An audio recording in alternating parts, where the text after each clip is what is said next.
नमो ताहि जाति भये अर्हन्ताहि महाति। जो विद्यादि सागर सुधी,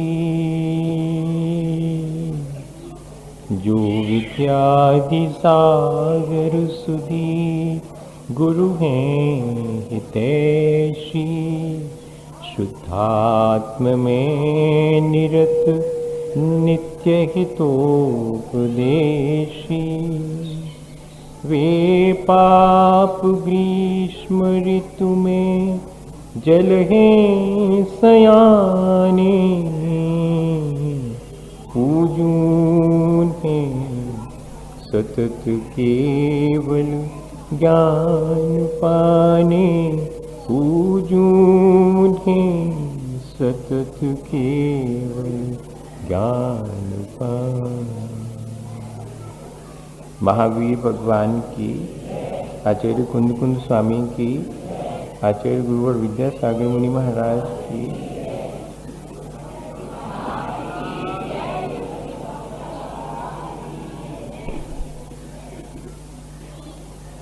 एक व्यक्ति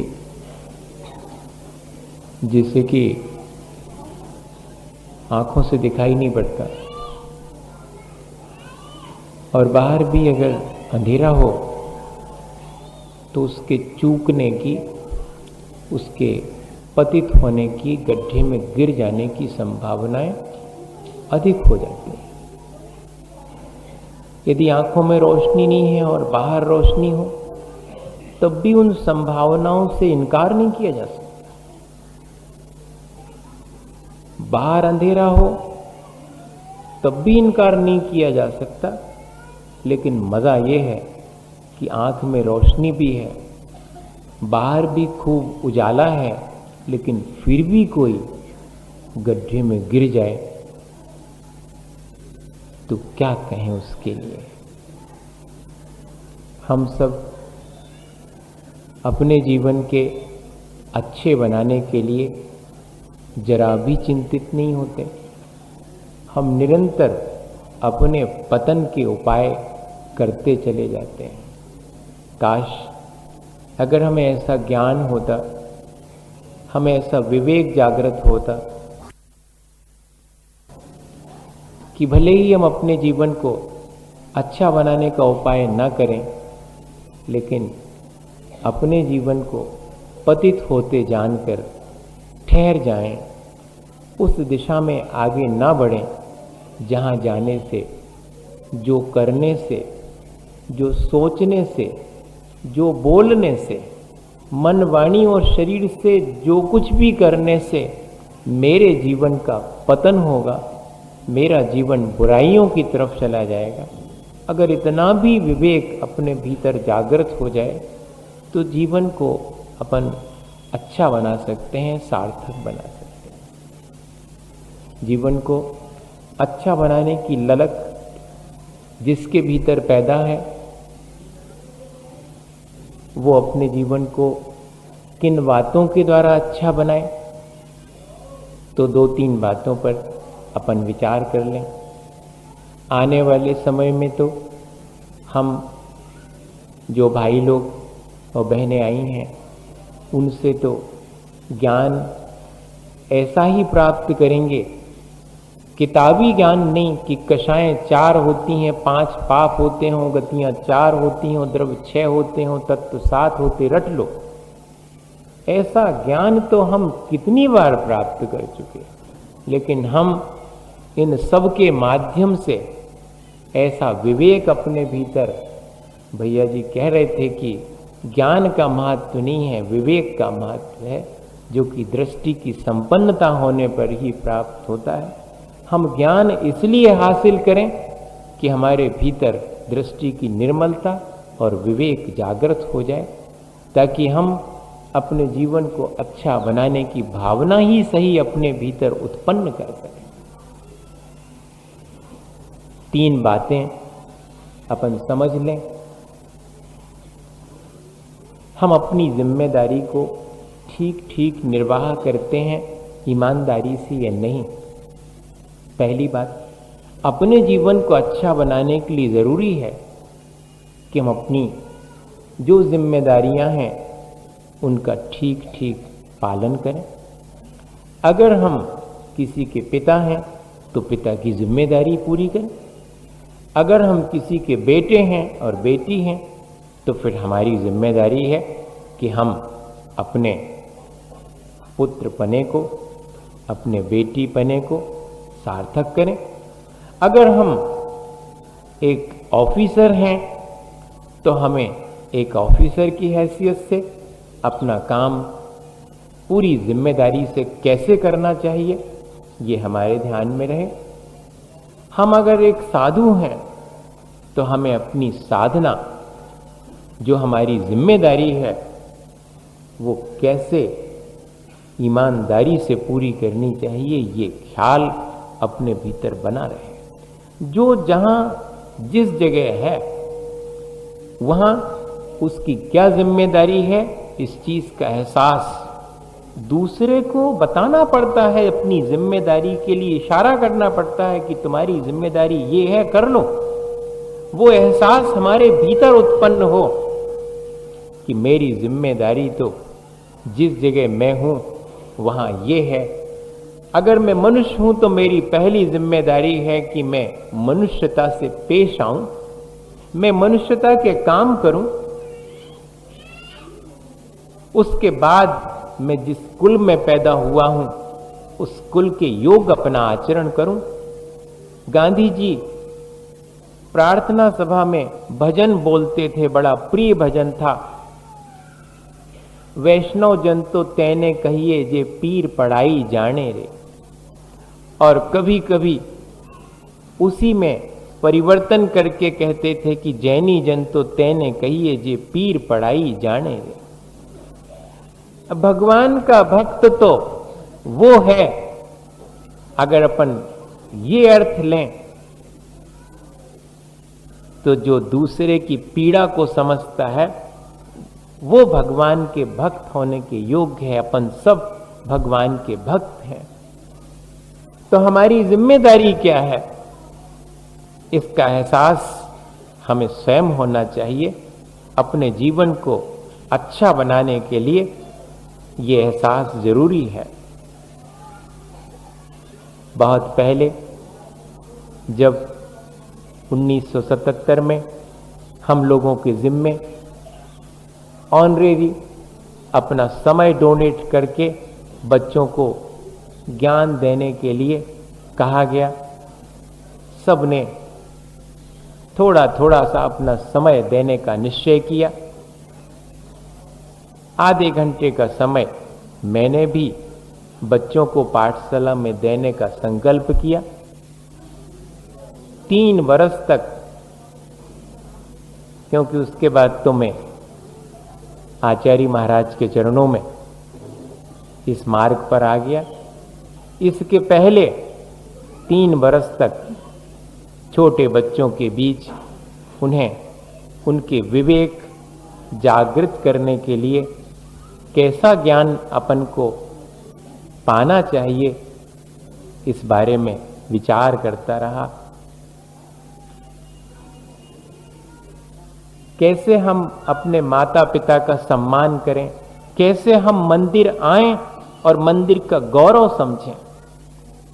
मंदिर खेलने के लिए नहीं है, मंदिर मानस्तंभ पर बैठ करके इसकी उसकी निंदा करने का स्थान नहीं है। मंदिर जैसे कल कह रहे थे कि अनाप शनाप जो कि चीजें हैं वो वहीं खड़े होकर के अपन करने लगें, इसके लिए नहीं है। मंदिर शोर शराबा के लिए नहीं है। ये एहसास हमें बचपन से बच्चों को करवाना पड़ेगा। हमारे माँ पिता ने ये एहसास नहीं कराया, इसी वजह से तो आज हमारी ये दुर्गति है। जो हम मंदिर का गौरव नहीं समझते, मंदिर के परिचय का गौरव क्या है। एक देवता है मंदिर, और हमने उसका आदर किया या नहीं किया। हमारे वचन के द्वारा उसका अनादर तो नहीं हो गया, हमारी कोई क्रिया के द्वारा उसका अनादर तो नहीं हो गया। हमारे निंदा पुराण वांचने से, हाँ, दूसरे की निंदा नहीं हुई, मैंने मंदिर के परिसर को गंदा किया, ये मैंने अपराध किया अपने भाव खराब करके। ये एहसास अपने जीवन को अच्छा बनाने वाले के अंदर हमेशा रहेगा। बच्चे छोटे छोटे क्या समझते हैं, उनको तो सिर्फ खेलने का स्थान है मंदिर। मां भी यही कहती है कि देखो जब तक हम जाप दे रहे मंदिर में, जब तक तुम जाओ तो खेल आओ। लियो तो क्या सीखेंगे वो, यही तो सीखेंगे। फिर बड़े होकर के जब वो हल्ला करने लगते हैं तो पर अपन पे कमेंट्स करते हैं कि क्या कर रहे हैं भाई, अपन ने बचपन से ही उनको संस्कार नहीं दिया। तो ऐसा ही हुआ, पाठशाला में छोटे छोटे सब बच्चे अध्ययन कर रहे थे जिनवाणी का, और उस बीच में बिजली चली गई, अंधेरा हो गया। तो जैसा जनरली होता है बच्चों के कि बिजली जाने के बाद तो हो हल्ला करते हैं वो, चाहे कछू भी हो, मंदिर हो चाहे घर हो। तो किसी ने मुंह में उंगली डाल करके विसिल बजाई, किसी ने हो हल्ला किया। नेचुरल है, संस्कार नहीं है तो ऐसा ही होगा। मैंने अपने मन में ऐसा विचार किया, लेकिन थोड़ी देर के बाद जब बिजली आ गई तो मन में विचार आया कि अगर इनको बिना किसी शिक्षा के और माफ करके जाने दिया जाए तो ये तो इनके साथ अन्याय हो जाएगा। इन्हें ठीक तो बताना ही चाहिए, डांटने की आवश्यकता नहीं है, क्योंकि वो तो संस्कार ही नहीं उनके भीतर। तो क्या किया जाए, बच्चों से कहा कि जो बेटियां थीं वो तो हाथ डाल करके, पुराने जमाने की बात है भैया, अब तो नौ है, अब तो मुंह में हाथ डाल के बिजली बजा सकते हैं, अब कोई वो नहीं है। लेकिन पहले तो इतना नहीं था कि बेटी भी मुंह में उंगलियां डाल करके विसिल बजाए। तो उनसे कहा कि बेटे आप में से तो किसी ने बजाया होगा, ये पक्का है, जाओ घर, छुट्टी तुम्हारी। तो उनको तो घर भेज दिया। अब जो बच्चे लोग बचे वो कांप रहे कि कुछ गड़बड़ है, अब अपन को पनिशमेंट मिलेगा। तो मैंने कहा नहीं, मैं पनिशमेंट नहीं दे रहा हूं, सिर्फ इतना बता दो कि किस किस ने विसिल बजाई थी, किसने हल्ला किया था। लेकिन उनको जिम्मेदारी का एहसास उनके घर में कराया हो तब ना। डांटा जरूर गया है लेकिन एहसास नहीं कराया।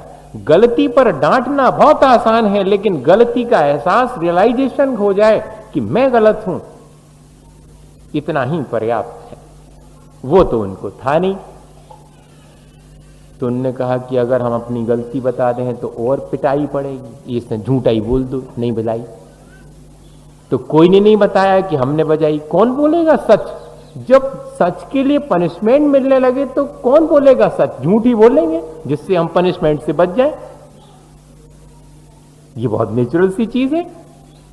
तो उन बच्चों में से किसी ने नहीं बोला। अब मैंने सोचा कि ऐसे तो जो जिन बच्चों ने नहीं बचाई उनको भी डांट पड़ गई। तो ऐसा करो, सब लोग खड़े हो जाओ अपनी जगह पर, और फिर मैं सबके पास एक एक आता हूं, मेरी तरफ देखना और सिर्फ इतना ही कहना कि मैंने नहीं बजाई या कि बजाई। सब खड़े हो गए बच्चे अपनी जगह पर।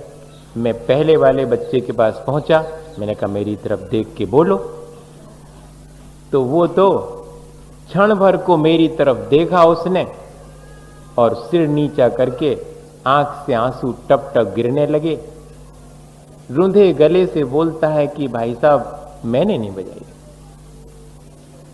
दूसरे वाले के पास पहुंचे, इसके पहले ही दूसरा वाला कहता कि मैंने नहीं बजाई।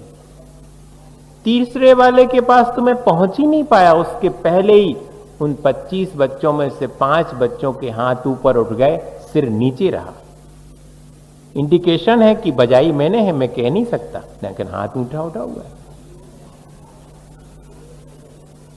ठीक है, तो जिन्होंने नहीं बजाई उनको काहे को अपन कुछ कहें, उनको तो शिक्षा देने की आवश्यकता नहीं है, वो तो पहले से ही शिक्षित हैं। तब तो उनने मंदिर की गरिमा का ध्यान रख के और अंधेरा हो जाने के बाद भी हो हल्ला नहीं किया।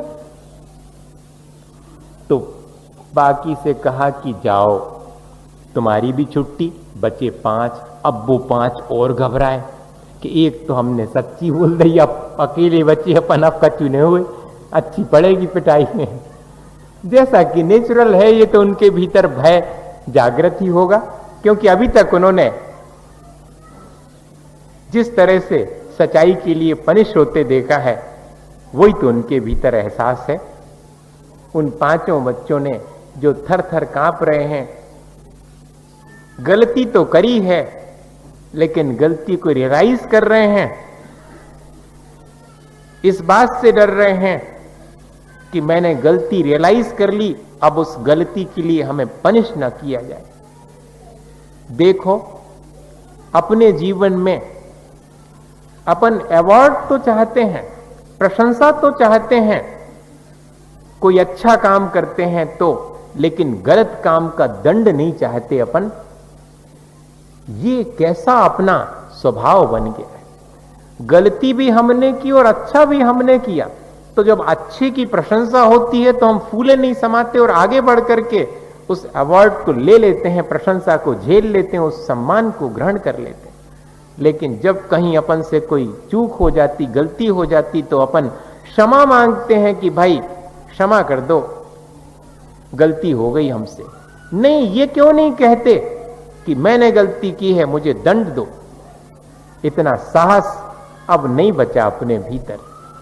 ये जिम्मेदारी का एहसास अपने भीतर कैसे होगा? जब होगा तभी अपना जीवन अच्छा बन पाएगा, जब हम अपनी गलतियों को पनिशमेंट लेने के लिए स्वयं तैयार हो जाए। उन 5 बच्चों में सभी 5 कहने लगे कि भैया जी अब नहीं बजाएंगे, आप क्षमा कर दो।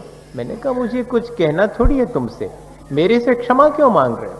देखो, बाबा जी की फोटो लगी हुई थी पाठशाला में, वर्णी जी, तो उनकी फोटो के सामने हाथ जोड़ो और कहो बाबा जी ये मंदिर है, ये पाठशाला है, जहां की मुझे हो हल्ला अंधेरा हो जाने पर नहीं करना चाहिए था, पर फिर भी मैंने किया, ये मेरी गलती है, अब आगे नहीं करेंगे। लो शपथ, मेरे सामने नहीं। तो 5 बच्चों ने हाथ जोड़ करके और जैसा कहा था वैसा दोहरा दिया।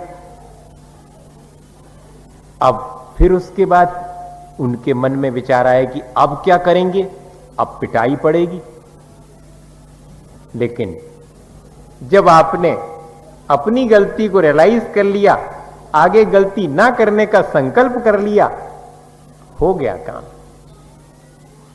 वापस जाओ, अपने घर लौट जाओ।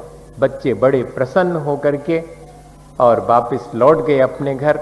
उसके बाद मैं कहना चाहता हूं, कितनी बार तो 100 बच्चों के पढ़ाई के बीच में लाइट गई है, लेकिन लोगों ने आकर के कहा कि अरे इतने चुपचाप आपकी पढ़ाई अभी चल रही है, मैं लालटेन ला के रख दूं उजाले के लिए। किसी ने हो हल्ला तो किया हो? किसी ने नहीं किया, क्योंकि उन्हें रियलाइज हो गया कि ये मंदिर है और मंदिर में ये काम योग्य नहीं है। ये जिम्मेदारी का एहसास है। अपन जिम्मेदारी का एहसास ना करा करके जिम्मेदारी पूरी नहीं करने पर पनिशमेंट देते हैं।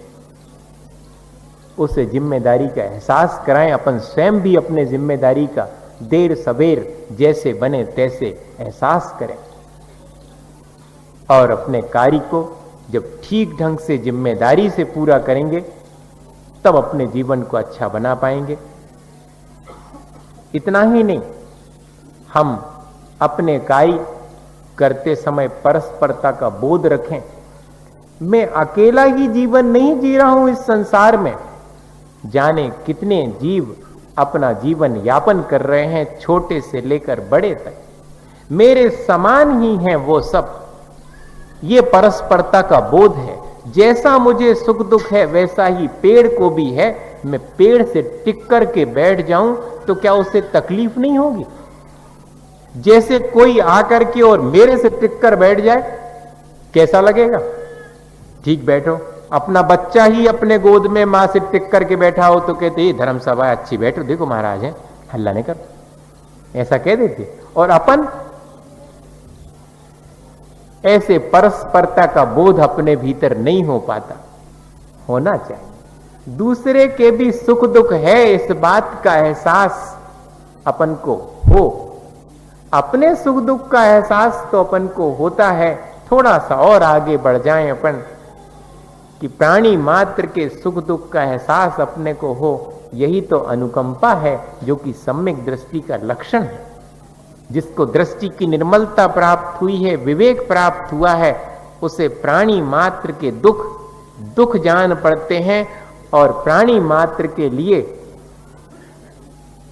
वो सुख के मार्ग पर चलने की भावना रखता है। सब जीव सुख पाने के लिए मोक्ष मार्ग पर चलें और सुख प्राप्त कर लें, ऐसी करुणा भाव, ऐसी अनुकंपा का भाव उसके भीतर हमेशा विद्यमान रहता है। ये परस्परता का बोध है। अगर संसार में अपन देखें तो मालिक अपने पास में नौकर से अपना काम लेता है तो उसे नौकर का भी ध्यान रखना है, ये एहसास बना रहे। नौकर को भी ये ध्यान बना रहे कि मेरे मालिक की सुरक्षा मेरे हाथ में। इस तरह जैसे कि परिवार में एक दूसरे के सुख दुख से सुखी दुखी होने का एहसास अपने को होता है अगर प्रेम है तो, ऐसे ही प्राणी मात्र के प्रति अगर प्रेम जागृत हो जाए तो एक दूसरे के सुख दुख का एहसास अपने बिना, अपने भीतर हुए बिना नहीं रहेगा। यही परस्परता का बोध है जो अपने जीवन को अच्छा बनाए। आवे कैसे आवे ये आपको देखना है। किन मौकों पर मैं चूक जाता हूं ये भी आपको देखना है। कहां मेरे भीतर परस्परता के बोध की जगह दूसरे को डिफीट करने का भाव आ जाता है, दूसरे को गिराने का भाव आ जाता है। लेग पुलिंग, टांग खींच नीति हिंदी में जिसको कहते हैं अपन, ये अपने भीतर समा गई है।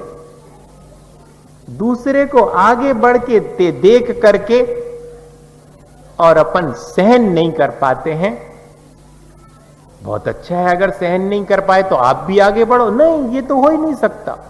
दूसरा क्यों आगे बढ़ा उसकी टांग खींचेंगे हम आगे नहीं बढ़ने देंगे उसको।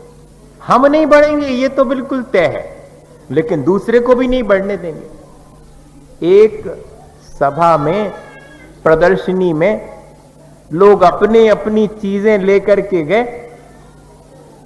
टोकनियों में भर करके एग्जीबिशन थी, तो लोग अपनी अपनी टोकनी पर कपड़ा बांधे अपने सामान को एग्जीबिशन में लाए थे। दो लोग बिना टोकरी में कुछ बांधे और सामान रखे हुए, टोकरी उगड़ी रखे हुए और आराम से टोकरी के पास ही सो गए। तो जो सुपरविजन करने वाला था उसने देखा कि अरे टोकनी खुली है, और टोकनी में था क्या? टोकनी में थे केकड़ा ढेर सारे। उसको संदेह हुआ कि भैया ये लोग सो गए हैं और वे भागने जाएं निकल के। सुजियो ने बेकार में परेशान भाई उतनी दूर से धर के ले आए टोकनिया में, का देखे हैं फिर प्रदर्शनी में। उसने जगाया तो नींद में ही एक व्यक्ति ने जवाब दिया, जब पूछा कि भैया अपनी टोकनी संभाल लो, उसको बांध तो दो, नहीं तो सब केकड़े भाग जाएंगे। तो उसने नींद में ही भी कहा कि एक भी नहीं भागेगा। अरे कैसे? देखो ऊपर चढ़ रहे हैं वो। बोले स्वभाव है उनका कि जैसे ही एक ऊपर चढ़ करके बाहर निकलने लगेगा, दूसरा धीरे से टांग पकड़ के नीचे गिरा देगा। मुझे कुछ नहीं करना। ये स्वभाव होता केकड़े का।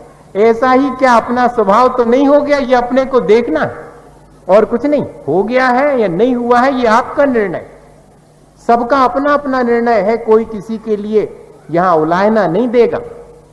लेकिन हम देखें कि क्या हमारे स्वभाव में ये चीज, ये केकड़े का स्वभाव प्रविष्ट तो नहीं किया है? कहीं ऐसा ही हम दूसरे को बढ़ते देख करके चाहे धर्म का क्षेत्र हो, चाहे समाज का क्षेत्र हो, सब जगह अपन देखते हैं कि अपनी सबकी प्रवृत्ति ऐसी ही हो गई, यहां तक कि दूसरे का सम्मान होते देखकर भी अपने को अपना अपमान हो गया ऐसा एहसास होने लगता है। क्यों? मेरा नहीं हुआ, उनका हो गया। यह सबसे बड़ी दुर्भावना अपने भीतर संस्कारवश कैसे प्रवेश कर गई है, इस पर विचार करना चाहिए बैठकर। अगर अपने जीवन को अच्छा बनाना है तो, और नहीं तो जैसो है सो अच्छो, चल ही रहा है काम। अगर अपने जीवन को बेहतर बनाना है तो इस बात पर विचार करना पड़ेगा कि मेरे भीतर परस्परता का बोध है या नहीं है। मैं भले ही बातें बहुत अच्छी अच्छी करता हूं, लेकिन दूसरे के सुख दुख का एहसास कर पाता हूं कि नहीं। गांधी जी के उदाहरण भी हैं, और एक उदाहरण तो एक मां का है जिसके कोई बेटा नहीं था, और वो बाबा जी के पास गई किस बात के लिए कि बाबा जी आप थोड़ा आशीर्वाद दे दो, भगवान से हमारी तरफ से अर्जी लगा दो जिससे हमारे पुत्र रत्न की प्राप्ति हो जाए। आपका डायरेक्ट कांटेक्ट है भगवान से, हम तो संसारी जीव हैं, आप साधना करते हो, आपकी बात जल्दी सुने भगवान। उसके मन में ये भाव था। सो जाकर के बाबा जी को निवेदन किया तो बाबा जी भी सरल थे, सीधे थे, कह ले हो हम तुम्हारी तरफ से प्रार्थना भगवान से कर देंगे, तुम बैठो बाहर और ऐसा करो। उतनी देर बैठे बैठे क्या करोगे, थोड़े से मेरे पास चने रखे हैं, तुम थोड़े वो चने खाओ, फिर हम जब तक हम प्रार्थना कर देते तुम्हारी तरफ से भगवान से। बढ़िया, इससे अच्छी बात क्या हो सकती। उस अम्मा को उन्होंने पोटली में चने दे दिए खाने के लिए, और अम्मा ने एक कोने में जाकर के पोटली से जैसे ही चने खाने के लिए निकाले, आसपास 10-25 बच्चों ने हाथ बढ़ा दिया, अम्मा 1-2 चने हमें दे दो, हमें भी भूख लगी है। तो अम्मा क्या बोली, चलो चलो सब भागो यहां से, मेरे लिए थोड़े से तो चने मिले हैं, मेरे ही पेट नहीं भर पाएगा, मैं नहीं देती किसी को। ऐसा कह के उन सब बच्चों को दुत्कार के भगा दिया और अकेले चने खा लिए। जब बाबा जी के पास आई कि बाबा जी हो गई प्रार्थना, कह ले प्रार्थना तो हमने करी थी लेकिन भगवान ने सुनी नहीं। अरे आपकी प्रार्थना भी नहीं सुनी? कह ले नहीं, वो कह रहे थे कि जो दूसरे के बच्चों से ही प्रेम नहीं कर सकती उसे बच्चे दे करके करूंगा क्या? सीधी सी बात। प्राणी मात्र के प्रति जिसके सुख दुख का एहसास नहीं है, वो अपने जीवन को सुखी और अच्छा कैसे बना सकता है? विचारणीय बात है। अपने भीतर ऐसे परस्परता का एहसास, परस्परता का बोध उत्पन्न हो, अपन भी भावना भाएं।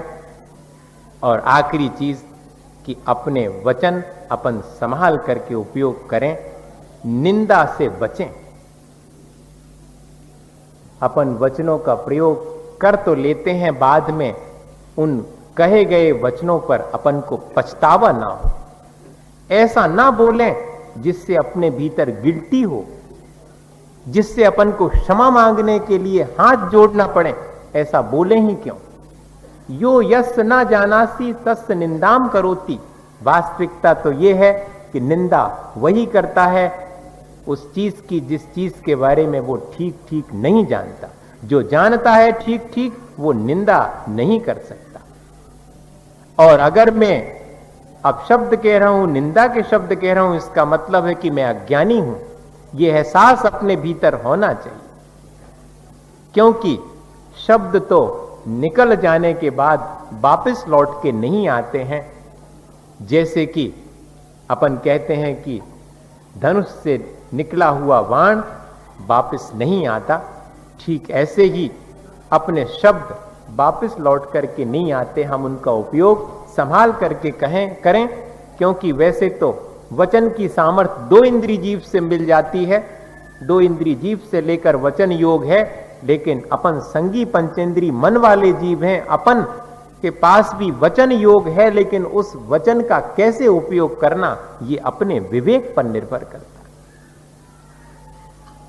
है। एक घटना छोटी सी है और बस समय तो आपका पूरा हो गया। जिनवाणी स्तुति के पहले और 2 मिनट अपन रुकेंगे, संजीव भैया जी और आपको बढ़िया सी जानकारी देंगे। एक कहानी सुनो, क्योंकि वो याद रहना है, बाहर निकल के बाकी तो जो कछु कही वो याद ही नहीं रहने, वो तो है कि नहीं, वो कहानी भर याद रहेगी, इसलिए जरूरी है सुनना, तो नहीं तो कछु याद नहीं रहो, का ले गए फिर। तो उसमें क्या हुआ कि एक किसान था, बेचारा गरीब, लकड़ी बेच करके अपना घर चलाता था। सो जंगल में जाकर के लकड़ी लाता था और बेच करके अपनी आजीविका चलाता था। एक बार वो जंगल में लकड़ी लेने के लिए गया और प्रेम की भाषा बिना बोले भी समझ में आती है। वो सिंह के नहीं बोलने पर भी एहसास हुआ उससे कि शायद पीड़ा में है और मुझे बुला रहा है। लौटा और सिंह के पास, जिससे अभी भयभीत था, पहुंचा तो सिंह ने भी अपना पैर आगे की तरफ बढ़ा दिया। उस पैर में स्पष्ट दिख रहा था कि कोई कांटा चुभ गया है और बहुत जबरदस्त चुभा हुआ है। उस किसान ने डरते डरते आगे बढ़ करके उस कांटे से उसको राहत दिलाई, निकाल दिया। कांटा निकल जाने के बाद शेर ने भी अच्छा महसूस किया और उठ करके चुपचाप शेर वापस जंगल में चला गया कि तुम भयभीत मत हो, मैं तुम्हारा कोई बिगाड़ नहीं करूंगा। अपने उपकारी का बिगाड़ में कर कैसे सकता हूं, ये एहसास क्या अपने भीतर है। जिसने अपने ऊपर उपकार किया, सबसे पहले किसने उपकार किया? माता पिता ने, जो हमें खाना पीना बोलना चालना तक नहीं आता था वो सब सिखाया और हमें इतना बड़ा कर दिया, और बड़े होने के बाद हम माता पिता के सिर पर पैर रखने के लिए तैयार हो गए। कितना एहसान फरामोशी है अपने भीतर। सम्मान तो दूर रहा, अपमान करने के लिए तैयार हो जाते हैं अपने उपकारी के। विचार करें अपन, वो सिंह था, पशु था, लेकिन अपने उपकारी पर उसे भय से मुक्त करके वापस लौट गया। किसान भी चला गया वापस। जब दूसरी बार किसान आया तो देखा कि सिंह बैठा हुआ है, फिर डर के भागने लगा। तो फिर देखा कि सिंह जैसे बुला रहा हो। वो पास में पहुंचा तो सिंह ने कहा कि अपनी भाषा में कि डरने की आवश्यकता नहीं, तुमने मेरे ऊपर उपकार किया था, आओ मैं भी अब तुम्हारे ऊपर उपकार करके तुम्हारी दरिद्रता को दूर करने का उपाय करता हूं। और ले गया वो गुफा के अंदर। गुफा में सैकड़ों लोगों के हीरे जवाहरात के आभूषण पड़े हुए थे, उठा लो जितने चाहिए हो। किसान तो दंग रह गया। हीरे जवाहरात के आभूषण लेकर के वो घर वापस लौट गया। उसने तो लेकिन इतना सब संपत्ति के बाद भी उसने प्रदर्शित नहीं किया। वैसे ही कपड़े, वैसे ही जंगल में आना। और जब एक दिन संपत्ति हो जाने पर उसने अपनी बेटी का ब्याह करने की सोची, तो सबसे पहले किसे निमंत्रण दूं? मेरा मित्र तो सिंह ही है। तो सिंह के पास निमंत्रण देने आया कि भाई मेरी बेटी के ब्याह में तुम आना। अब बात अलग है कि अपन चिट्ठी भेज देता अकेली, क्या उन्हें हो तो आ जाइयो, नहीं आओ तो अच्छो भीड़ कम, नहीं तो वेलकम, यही है कि नहीं? ऐसा कह देते अपन, कहते नहीं है लेकिन भाव तो ऐसे ही रहता अपने अंतरंग में। उसने बुला लिया, सिंह को बुला लिया, बताओ आप। और सिंह आ भी क्या? कहानी में आया था, सच्ची में आया होता तो गड़बड़ हो जाती अब भी। तो कहानी में वो आ गया और बेटी के ब्याह के समय सिंह को देख करके सभी लोग घबराए, तो किसान की जीवन साथी ने वचन बोल दिए कि घबराने की आवश्यकता नहीं, ये तो हमारा गधा है जो कि हमारी सेवा में उपस्थित रहता हमेशा। ये वचन सुन करके सिंह उल्टे पांव जंगल में लौट गया। किसान को जब मालूम पड़ा कि सिंह आया था और उस सत्कार के बिना ही उसे लौट जाना पड़ा, जीवन साथी के कुछ कह देने की वजह से उसने सोचा कि मैं सिंह के पास जाकर उससे क्षमा याचना कर लूं।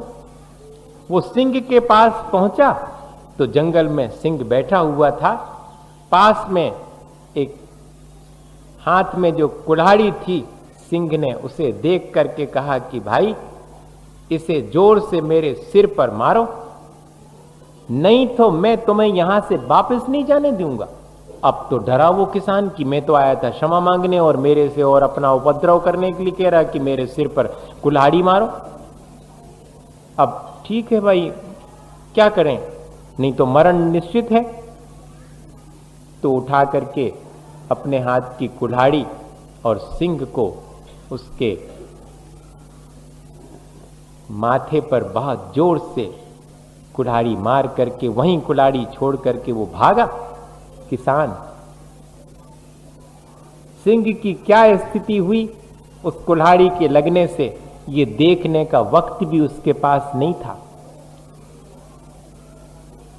कुछ दिन के बाद पुनः उसे एहसास हुआ कि देख के आए सिंह की क्या स्थिति है। सो 15 दिन महीने भर के बाद जब वो जंगल में डरते डरते पहुंचा तो सिंह बैठा हुआ था। अरे चलो, कम से कम जीवित तो है, हमने तो जोर से कुल्हाड़ी नहीं मारी थी, वैसे संभल के ही मारी थी, सो बच गया। लेकिन कैसा है उसका घाव, ये तो देख ले। तो सिंह के पास जाकर के सिंह ने स्वयं कहा कि देखो जरा, जो तुमने कुल्हाड़ी मारी थी उसका घाव मिट गया कि नहीं। तो देखा तो घाव तो सूख गया था। तब सिंह ने जब किसान से ये सुना कि तुम्हारा घाव तो मिट गया, तब सिंह ने कहा कि भाई, तुम्हारी मारी हुई कुल्हाड़ी का घाव तो 15 दिन और 20 दिन में मिट गया, लेकिन तुम्हारी जीवन साथी ने जो मुझे गधा कहा था, वो घाव मेरे मन में अभी भी है, वो तो नहीं मिटा। भैया, सिर्फ इतना ही अपन ध्यान रखने की चीज है अपने जीवन को अच्छा बनाने के लिए कि हम अपने वचनों का उपयोग ऐसा ना करें जिससे कि दूसरे को पीड़ा हो और अपन को भी उस वचन के कहने से बाद में एहसास हो कि यह वचन ठीक नहीं था। अपना वचन प्रयोग करते समय अगर इस चीज का अपन ध्यान रखें कि वैसे वचन मैं दूसरे से सुन करके पीड़ा पाऊंगा, तो ऐसे ही मैं उन वचनों को बोलकर दूसरे को पीड़ा पहुंचाने में निमित्त बनूंगा। ये सोच करके अगर अपन अपने वचनों को संभाल लें तो अपना जीवन अपन अच्छा बना सकते हैं। छोटी छोटी सी 3 बातें हैं, अपनी जिम्मेदारी समझ करके अपना कार्य करें। सबके बीच हम रहते हैं, इसलिए परस्परता का बोध अपने जीवन में हो और अपने वचनों का प्रयोग अपने भावों के आदान प्रदान के लिए अपन करते हैं तो बड़ी सावधानी से करें, क्योंकि वचनों का घाव बहुत गहरा होता है। वचन मरहम का भी काम करते हैं और चोट पहुंचाने का भी काम करते हैं, और एक बार बाहर निकल जाने के बाद उन्हें वापस नहीं लिया जा सकता। ऐसा विचार करके अपन अपने जीवन को अच्छा बनाने के लिए इन सब बातों को अपने जीवन में ग्रहण करें। बोलिए आचार्य गुरु विद्यासागर।